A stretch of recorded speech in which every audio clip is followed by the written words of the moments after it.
দিয়া কই বাসা গো আমি আপনারে বলি যেটা মনে চায় আপনি আমারে করেন, আমি এইটারে মরণ রে আমি ভয় পাই না।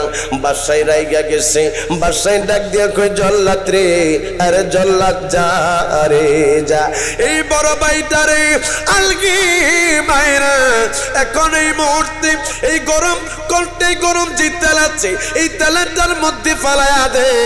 এবার ওই জল্লাদে বাবা ওই বড় ভাইটারে আলগায়া ওই গরম তেলের মধ্যে ফালাইয়া দিছে রে। এবার মেজু ভাইটা দাঁড়ায়া দাঁড়ায়া কান্দে, ছোট ভাইটা কান্দে, বড় ভাইটা আগুনের কড়াইয়ের মধ্যে পইরা আবার তেলের মধ্যে বড় ভাইটা পইরা সাথে সাথে বোনা হয়ে গেছে গো, তার রূহটা চইলা গেছে জান্নাতুল ফেরদাউসের মধ্যে। চিৎকার মেরে কন্যা আল্লাহু আকবার। এই জন্য বাবা যদি জীবন দেওয়া লাগে রে তাইলে নবীর জন্য বাবা জীবন দিও, কোন মেয়ের জন্য বাবা সুইসাইড কইরো না বাবা রে। ওরে আমার পর্দা নিশিন মা বোনেরা, কোন ছেলের জন্য বাবা সুইসাইড কইরো না। আইরে গতকালকে আমি একটা ঘটনা দেখা আমার কাছে বড় খারাপ লাগলো। আমি মোবাইলের মধ্যে দেখলাম একটা মহিলা, তিনি ট্রেন আসতেছে, এই ট্রেন স্টেশনের সামনে ট্রেন যে রাস্তা দিয়া যায় মহিলাটা এইভাবে দাঁড়ায়া রইছে বাবা গো।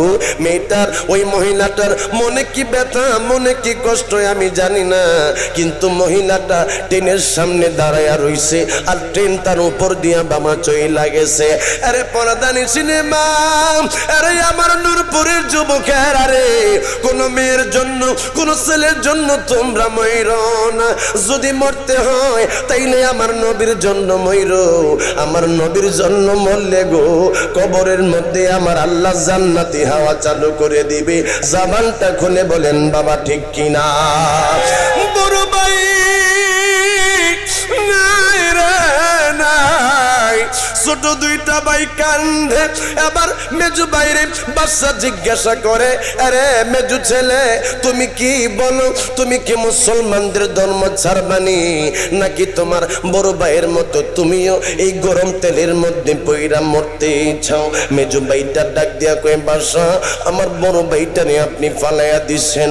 ও বাসা আপনি কি তারপর বুঝেন নাই মুসলমানদের ঈমানি পাওয়ার কেমন? বাসা গো আমরা মুসলমানরা গো মরণের ভয় করি না।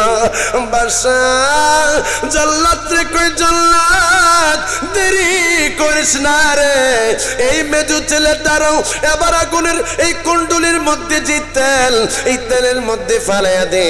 জল্লাদ এবার মেজু ভাইটারও বাবা এইভাবে আলগি মাইরা গরম টকবক টকবক ওয়ালা তেলের মধ্যে যেই মাত্র ফালাইয়া দিল, মেজু ভাইটা ডাক দিয়া কয়, আল্লাহ তুমি ছাড়াই আমাদের আর কেউ নাই। জবানটা খুলে কন্যা আল্লাহু আকবার। মেজু ভাই নাই রে, মেজু ভাই নাই, ছোট ভাইটারে এবার ডাক দিয়া কই, তুমি কি মরবা নাকি তুমি মুসলমানদের ধর্ম ছাড়বা? এবার ছোট ভাই চোখের পানি ফালাইয়া কান্দে। এবার একজন লোক আইসা, বৃদ্ধ একজন পাত্রী আইসা বাসারে কই, বাসা এই দুইটা বাইরে তো মাইরা ফালাইছেন, তারে মালনি তো মাইরা ফালাইলেন। বাসা তারে না মাইরা গো তারে একটা কি সুযোগ দেওয়া যায়নি?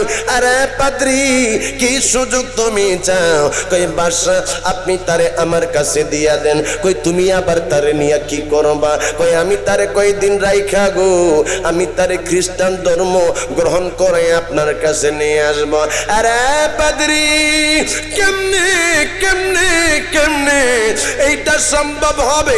এবার পাদ্রী ডাকে দিয়ে কই, বাসা আমার বাড়ির মধ্যে সুন্দর একটা মেয়ে আছে, আমার মেয়েটারে তার পিছনে লাগাইয়া দিব, আমার বাড়ির মধ্যে নিয়া আমি চলে বলে কৌশলে যে কোনো উপায়ে আমার মেয়েটারে দিয়া গো আমি তারে খ্রিস্টান ধর্ম গ্রহণ করাবো।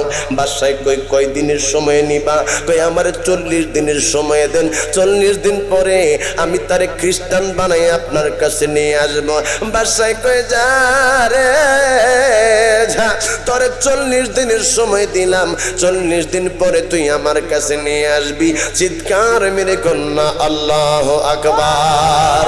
এবার ওই পাদ্রী ছেলেটারে লইয়া ছোট ভাইটারে লইয়া চইলা গেছে বাবা তার গ্রামের মধ্যে তার বাড়ির মধ্যে যাইয়া মেয়েটারে ডাক দিয়া কই মা রে মা আয় রে মা কাছে আয় মেয়েটা বাবার কাছে আইসা ডাক দিছে আব্বা কি জন্য ডাকলা কই মাগো এই ছেলেটার দুইটা ভাইরে বাসায় আগুনের মধ্যে ফালাইছে গরম তেলের মধ্যে ফালাইছে মারে এরা হইল জাতে মুসলমান মারে আমি তারে মৃত্যুর কাছ থেকে বাসায় আনে আসছি বাসারে কইছি বাসা দুইটা আপন বড় ভাইরে মাইরা ফালাইছেন ছোট ভাইটারে মাইরেন না 40 দিনের সময় আমারে দেন আমি তারে খ্রিস্টান ধর্ম গ্রহণ করে আপনার কাছে নিয়ে আসবো আরে মা তুই একমাত্রই আমার ভরসা মারে তারে যে কোনো উপায়ে খ্রিস্টান বানাইতে হইব মেয়েটা ডাক দিয়া কই আব্বা আব্বা গো কেমনি তারে খ্রিস্টান বানাবো কই মারে তোর এত সুন্দর চেহারা দিছে মারে তোর পিছনে ছেলেরা ঘুরে তোর চেহারা দেখলে ছেলেরা বেকার হইয়া যায় আরে মা তুই তারে তোর প্রেমের মধ্যে ফালায়া তারে তুই কালেমা ছাড়া খ্রিস্টানটা বানায়া দে মেয়েটাই কই আব্বা আপনি চিন্তা কইরেন না আমি তারে খ্রিস্টান বানাবো চিৎকার মেরে কন্যা আল্লাহু আকবার